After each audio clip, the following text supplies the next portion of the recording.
everybody, it's Rob Vegas and I'm checking in from Melbourne, Australia with another episode of Assemble the Troops. Now, one of the coolest things about GIJoe, of course, is the vehicles. You know, you got tanks, helicopters, planes, all sorts of crazy stuff like pogo pods, underwater craft, under the ground drilling wheels, pop out in GIJoe headquarters willy-nilly. Who knows what will happen next? But there's a whole amazing set of vehicles out there, and you know, one day we'll get there and have them in the collection.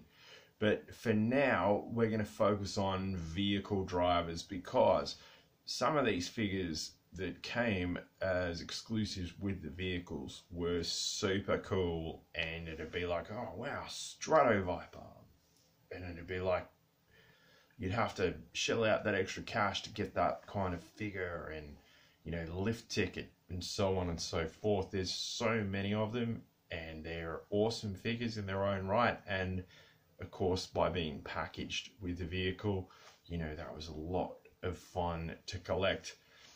Sadly, I don't have that many of them, and if I look back on it, all of mine seem to be Cobras, so there's probably going to be a bit of Cobra content in this video.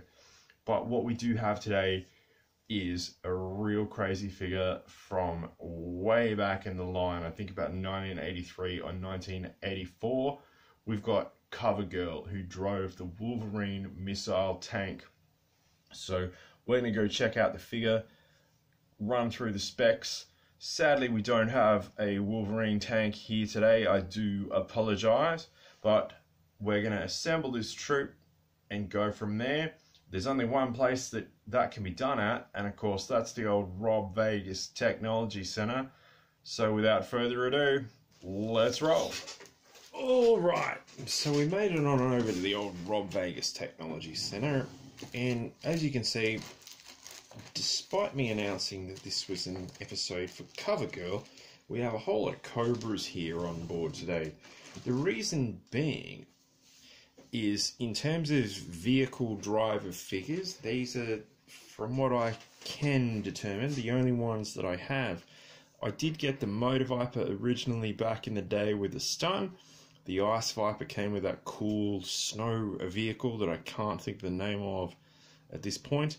Sea Slug, he came with this manta ray thing, which was really cool, and because like underwater scenarios were difficult to set up, I just used that as an aircraft. So sorry about that, Sea Slug. After all that training, you ended up being an air soldier. We've got Darkline. Of course, he came with his vehicle, the Evader. I've only got the figure, I don't actually have said Evader. And we got Destro recently. He popped up with his world famous Despoiler, one of the most popular vehicles in GIJoe history. But these are the only vehicle drivers that I have that I've been able to determine. So I didn't really get that many, maybe because I just bought the figures. And for some reason, when you got a vehicle, especially as the range moved on, it didn't come with a specific driver figure like, you know, old Motor Viper and so on and so forth. Speaking of Motor Viper, he's been very busy lately doing a few vehicle tests and a lot of work, so stand by for that. He'll be coming up on the show a bit more. But yeah, we got a new vehicle driver.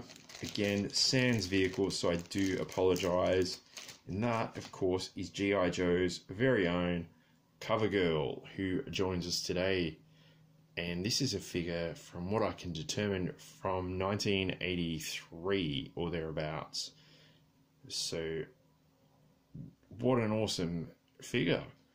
It's CoverGirl. She's in great shape, as you'd expect for someone who is apparently, according to the file card, which we do have, she's a high fashion model from Chicago and New York prior to joining GIJoe. Figures in fantastic shape. We are missing her tank though, which was a big old missile launching thing, which looks really awesome. And yeah, if anyone can hook me up, let me know in the comments below. From what I can gather, CoverGirl did not come with a weapon or anything like that, but she came with a big old missile launching tank. So that's a hell of a thing. Great figure. She's just wearing a leather jacket and a uniform, and she's ready to kick butt.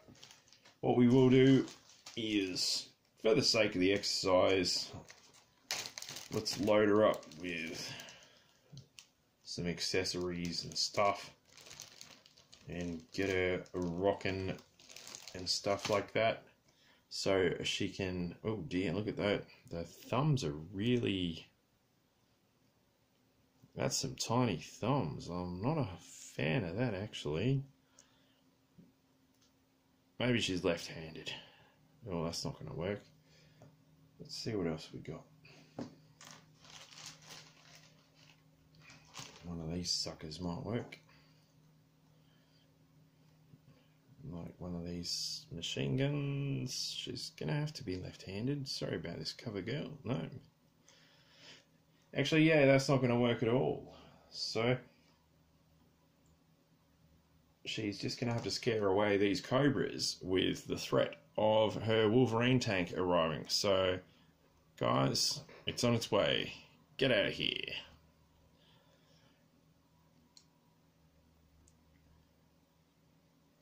But anyway, that's CoverGirl, 1983. What a great figure. Sorry we don't have the tank.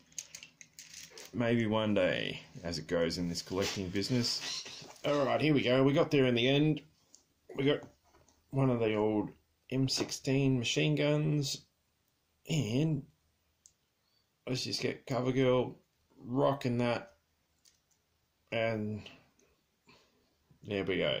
Figure armed up, ready to go. Great stuff. So it's gonna have to do, because yeah, we don't want to break those thumbs, because this figure is coming up on the old big 4-0 very soon. So there we go. CoverGirl ready for action.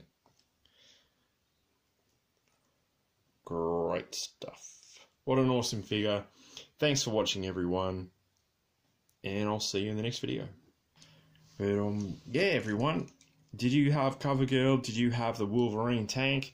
Do you have a spare Wolverine tank you can hit me up with? Let me know in the comments below. Like and subscribe. You guys know the drill. Thanks for watching, and I will see you in the next video. Cheers, everybody.